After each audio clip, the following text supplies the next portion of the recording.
자, 오늘 강단 말씀이 오직 주만 바라보라 그랬어요. 오직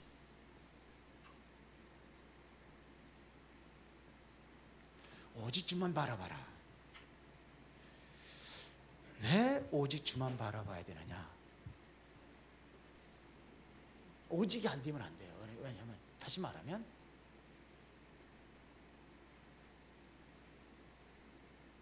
다른 것 가지고는 안 되기 때문에 그래요. 다시 말하면 세상 것 이것 가지고는 안 돼요. 세상 것은 잠시 있는 거지 이게 영원한 것이 아니기 때문에 그렇습니다. 그래서 시편 145편 3절에 보면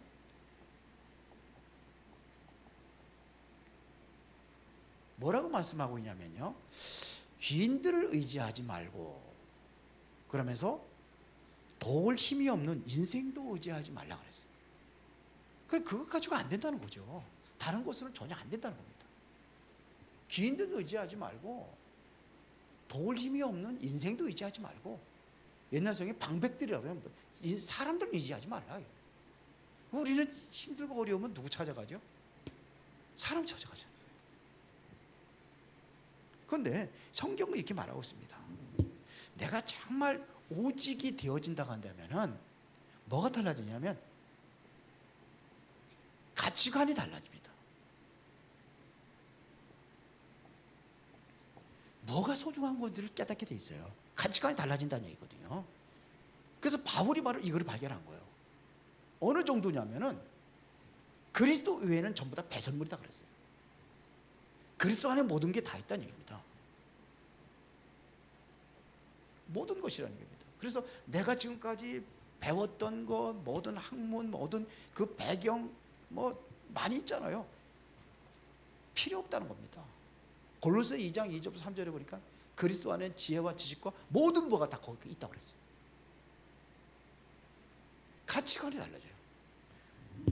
그리스도가 모든 것이라니 이렇게 끝나는 거 아닙니까? 바울이 그랬어요. 그러니까 모든 것이 다 있다. 이거 다 가진 겁니다. 그렇기 때문에 어떠한 환경이 왔다 할지라도 뭐냐, 흔들리지가 않아요. 절대로 흔들리지 않습니다. 왜 그러냐? 내가 안 좋은 환경 속에서도 여기서 좌절하지 않아요. 좌절할 이유가 없죠. 모든 것 다 있는데 좌절하지 않아요. 우리는 천국이 보장이 되어 있기 때문에 죽으면 천국 가는 건데요. 그렇게 되는 겁니다. 그래서 이 히브리서 11장 사람들을 전부 다 믿음의 사람들이라고 그랬거든요. 믿음을 지켰지. 어디까지 갔느냐면 내 목숨도 내놓을 수 있어요. 죽어도 괜찮아요. 다 얻었으니까. 이게 진짜 신앙입니다. 그러니까 보세요. 내가 살아가고 있는데 장애물이 있고 많은 문제들이 있으면은 이 문제들을 발판 삼고 일어나는 거예요. 어디 가도 살아남는 거예요. 왜 그러냐? 이 다 가지고 있기 때문에. 이렇게 되십니까? 안 되십니까?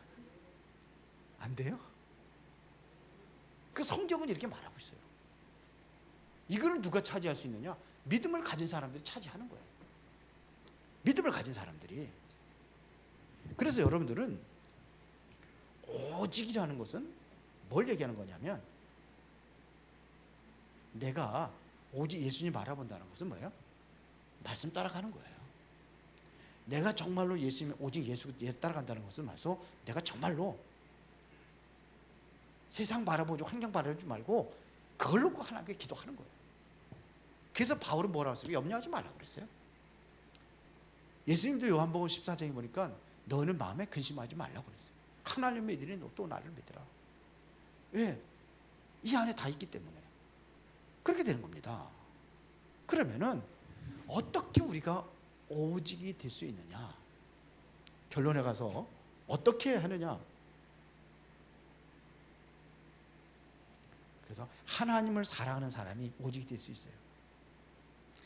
정말 하나님을 사랑한다 그러면은 날마다 바라볼 수밖에 없어요. 날마다 생각할 수밖에 없어요. 사랑해 보셨어요? 예? 사랑하면 어때요? 안 지나사나? 사랑하는 그 사람 얼굴이 떠오르고 그러잖아요. 그죠? 어디 누가 유튜브로 올려줘가지고 보는데 보니까 초등학교 5학년짜리가 짝사랑을 하는데 이야 대단하대요. 뭐라고 글을 썼냐면은 내 마음을 도적질한 사람이 있대. 내가 그 아이를 사랑하는 것은 어떻게 알았느냐? 꿈에도 얼굴이 보인대. 초등학교 5학년짜리 사랑하니까. 하나님이 꿈에도 보이나요? 근데 초등학교 5학년 남자아이 그래. 하나님 사랑. 자, 그러면 내가 사랑한다면은 모든 거 다 드릴 수 있어요. 이걸 헌신이라고 하는 거예요. 모든 거 다 드릴 수 있어요. 하나님 눈에 안 보여요. 그러면 어떻게 하죠? 주님이 원하시는 것, 주님을 어떻게 대접하라고 주님을 어떻게 합니까? 성경에 얘기했습니다. 소자에게 냉수 한 그릇 다 배접하는 그 상을 잃지 않게 해라. 그리고 뭐냐? 굶주린 자에게 먹을 것을 주고 헐벗은 자에게 옷을 주고. 그게 누구한테 한 거라고 그랬어요? 예수님한테 한 거래요. 그게요. 이게 희생할 수 있어요. 헌신할 수 있어요. 주를 위하여 봉사할 수 있어요. 교회를 위하여. 교회는 하나님의 몸이라고 하니까 교회를 위하여, 성도들을 위하여. 이게 다 헌신이에요. 그러면은 하나님께서 원하시는 목표가 있잖아요. 나를 향한 하나님의 목표, 이거에 올인하는 거예요. 이게 오직 주를 바라보는 사람입니다. 자, 그러면은 오늘은 전도운동을 위한 역사. 자, 우리가 이제 본격적으로 전도해야 돼요. 여러분들 주보 요약본 그거 읽으면 어떻게 돼요? 이해가 돼야 안 돼요? 요약본 제가 이렇게 해서 드리잖아요. 서술형으로 쭉 해가지고 제가 현장 메시지를 그렇게 해줄 거예요. 복음 편지를 제 나름대로 다시 편집해서 편집을 해가지고 여러분들 나눠줄 거예요. 어떻게 해놓냐? 그냥 읽어만 주면 돼요. 제목도 조금 바꿨어요. 이번 다음 주일날 오후 예배 때 할 겁니다. 그래서 첫 번째는 행복을 찾는 사람들. 그게 얘기했어요. 행복을 찾는 사람들. 행복이 없는 사람들. 두 번째는 행복을 찾는 사람들. 행복을 어떻게 찾을 것이냐. 이렇게 해가지고 만들었어요. 그러니까 누구나 할 수 있어요. 옛날 거하고 다르게 이렇게 서술형으로 딱 그렇게 이랬습니다, 저랬습니다 다 써놨으니까 이제는 대상자 찾아가지고 하시는 거예요. 주영이도 할 수 있어. 친구들한테 해? 많이 해놓을 겁니다. 그래서 이제 해야 됩니다. 그러면은 우리가 이거를 어떻게 시작할 것이냐 하는 얘기죠.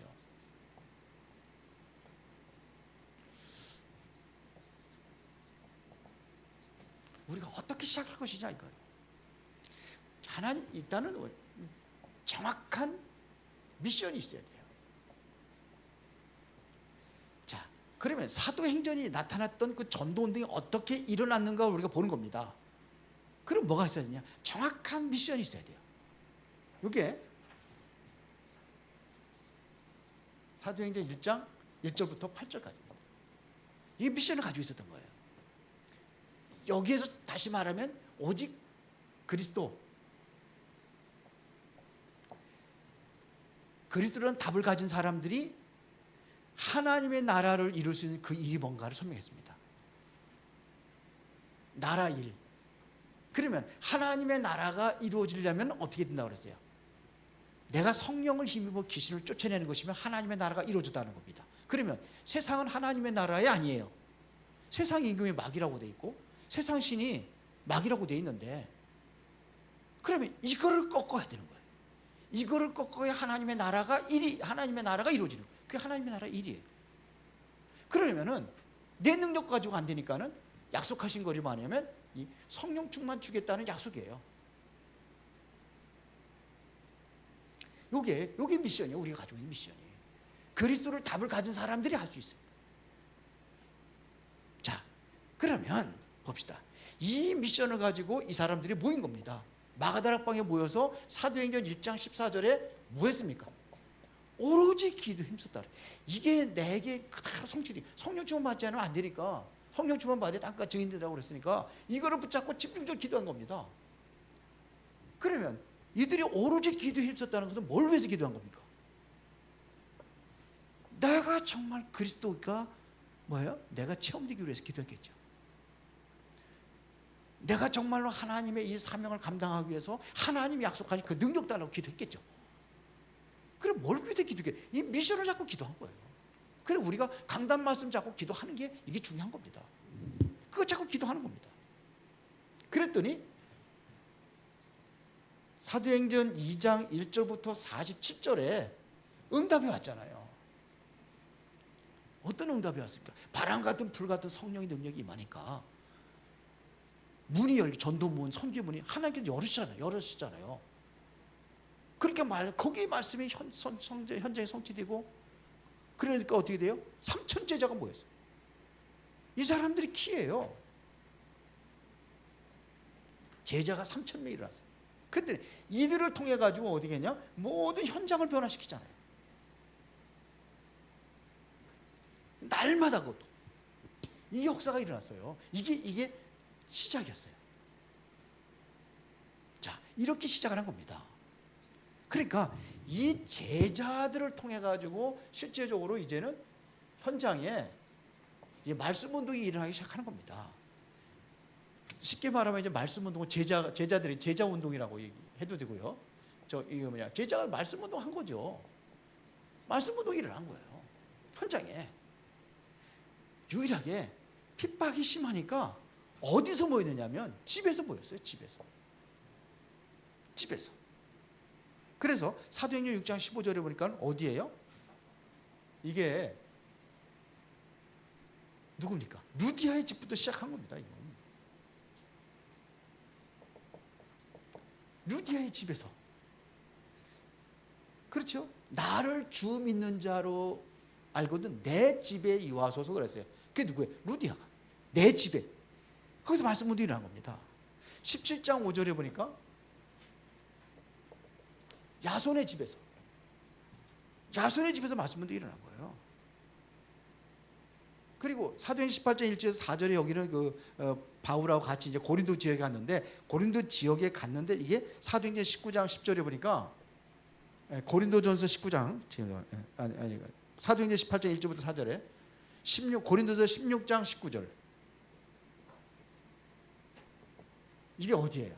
결국은 그 집에서 브리스 아울러 집에서 말씀도 일어났어요. 이런 역들이 일어나는 겁니다. 자, 19장 10절이면 두란노 서원에서 이게 또 이런 일이 일어난 겁니다. 사도행전 19장 10절에 두란노 서원에서. 자, 이렇게 일어났어요. 지금 꼭 뭐 집이 아니라 할지라도 이 서원에서, 직장에서 이렇게 일어나는 겁니다. 근데 이들이 보면은요, 중직자 중심으로다가 전동도 일어나고, 중직자 중심의 전도. 그 중직자가 중요해요. 자, 사도행전 6장 1절부터 7절에 보니까 누굽니까? 집사들을 중직자들 세웠잖아요. 중직자들을 세웠어요. 근데 왜 세웠느냐 이거죠. 사도들은 말씀 전하고 기도하는 거에 전무할 수 있도록 하기 위해서 중직자들이 세워진 거예요. 그래서 우리 교회는 우리 저기 교회의 그 목표를 이렇게 해서 교회관을 주보 뒤에다 해놨잖아요. 세 번째가 뭐예요? 중직자 중심. 중직자 중심. 이 첫 번째 세계복음하고 방법은 뭐냐? 말씀으로 인도받는 거고, 세 번째는 중직자 중심. 네 번째가 뭐예요? 모델 예수 그리스도. 미래 후대들. 이게 5가지 우리 교회의 목표가 있어요. 그 저기 우리 교회 방향입니다. 그런데 여기에 왜 세웠어요? 목회자는 뭐 해야 되느냐? 말씀 전하는 일에 전무하도록 해줘야 되는 거예요. 기도와 말씀 전하는 일에 전무하도록 해줘야 되는 거예요. 그 일을 위해서 중직자들 세워가 중직자들 감당하는 거예요. 그 교회는 뭐냐? 목사 중심이 되면 안 되고 평신도 같은 모든 게 행정이나 모든 거 다 평신도도 해야 되는 거예요. 왜? 이러면서 전도운동을 일으키는 겁니다. 그런데 그 사람들이 이것만 했느냐 이거죠. 그러니까 아니지 않아요. 스데반 집사가 사도행전 7장 1절부터 60절을 보니까 어디 갔어요? 현장에 복음 전했어요. 8장 4절부터 8절을 보니까 어디로 갔어요? 빌립이 아무도 안 갔어요. 사도들도 가지 않았던 그 땅에 가서 누가 제일 먼저가 전도했느냐? 빌립이 가서 했어요. 그래서 어디 갑니까? 사마리아 땅에. 그렇죠? 거기서 26절, 40절에 이디오피아 내시를 만나가지고 이디오피아 내시도 복음 전하잖아요. 그렇죠? 그런데 보세요. 사도행전 9장 여기 보세요. 여기 10절. 바나바 거기서 말씀 운동하고 있었다니까 하나님께서 예수님께서 바울을 그곳을 꺾어버렸어요. 그래서 15절에 뭐냐? 이 바울이 꺾어진 거예요. 다메섹에서 했다니까요. 이게 중직자예요. 보세요. 10장 1절부터 45절에 고넬료 집에 11장 19절에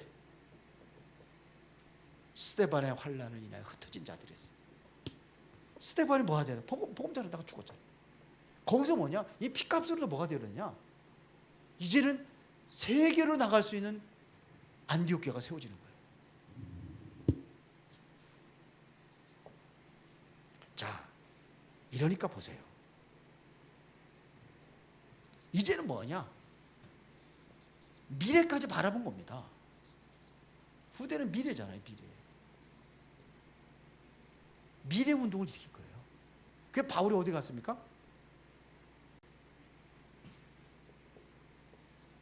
사도행전 17장 1절부터 3절에 회당으로 간 겁니다.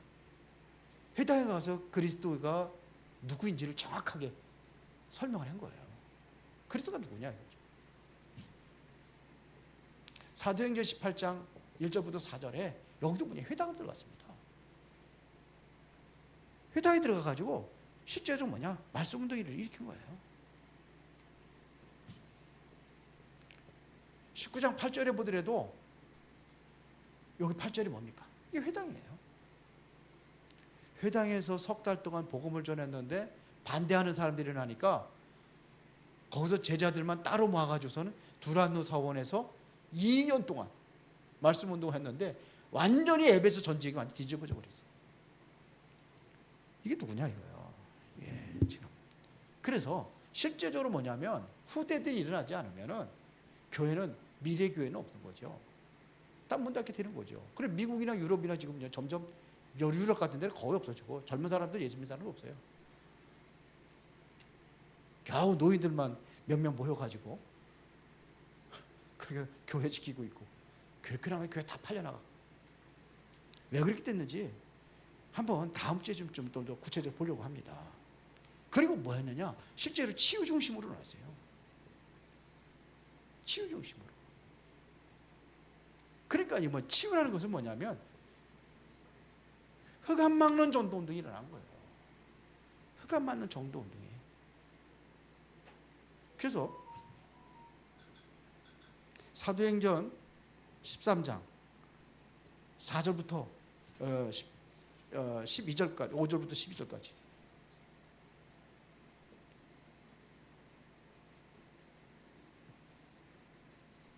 보세요. 여기서 어떻게 됐는지요.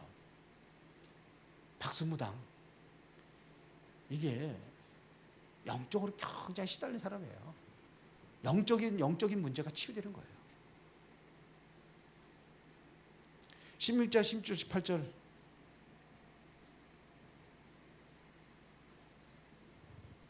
귀신 들려가지고 점친다고 그랬어요. 귀신 들리게 무슨 문제예요? 영적 문제잖아요.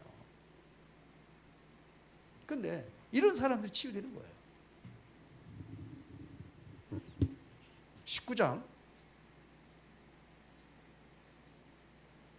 8절부터 20절에 여기도 보더라도 이거 단순한 치유가 아닙니다. 사실은 이게 단순한 치유가 아니에요. 다음 주에 좀 구체적으로 얘기하겠습니다. 이 사람들이요 근본 치유하는 겁니다. 근본. 이게 치유돼야 되는 겁니다. 그리고 뭐냐?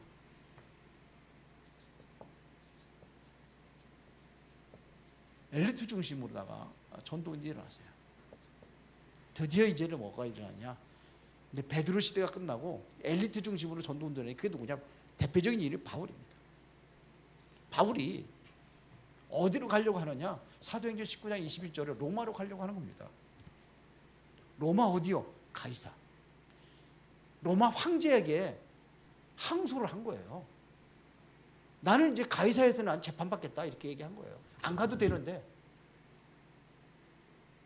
자원에서 고난의 길을 선택을 하는 거예요. 지금 황제로 가. 황제가 이 엘리트 아닙니까?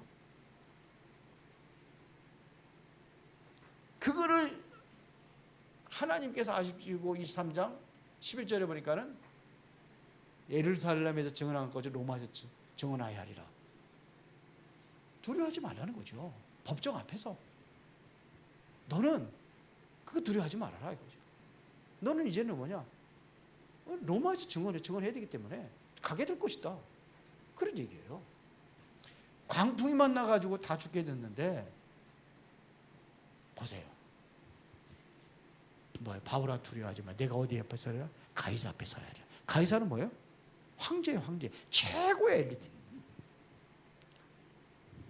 거기 가서 복음 전하는 겁니다. 그러면 결론입니다. 내가 아무리 전도하고 싶어도 전도가 안 돼요. 누가 하셔야 되냐? 하나님이 하셔야 되는 거예요. 내가 하려고 해서 되는 것이 아니라 하나님께서 나를 통해서 하셔야 되는 거예요. 그러면은 누구의 역사가 일어나냐? 성령의 역사로 일어나는 겁니다. 이게 제일 중요해요. 성령의 역사. 그래서 초대교회 성도들이 처음에 시작할 적에 뭐 보세요? 이거 자꾸 기도한 거예요. 오로지 기도에 힘썼다고 그랬거든요. 뭐 때문에? 이것 때문에. 뭐 하기 위해서? 세계복음 하기 위해서. 아무리 여러분들이 훈련을 많이 받는다고 해도 되는 게 아니에요. 훈련을 안 받아도 성령 충만 받으면 성령께서 역사하시게 되어 있어요.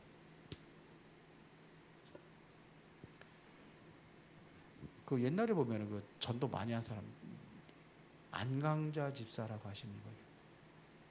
주한교회를 알고 있는데 그 교회인가요? 이 사람이 전도를 얼마나 많이 하냐면 몇천 명을 했어요.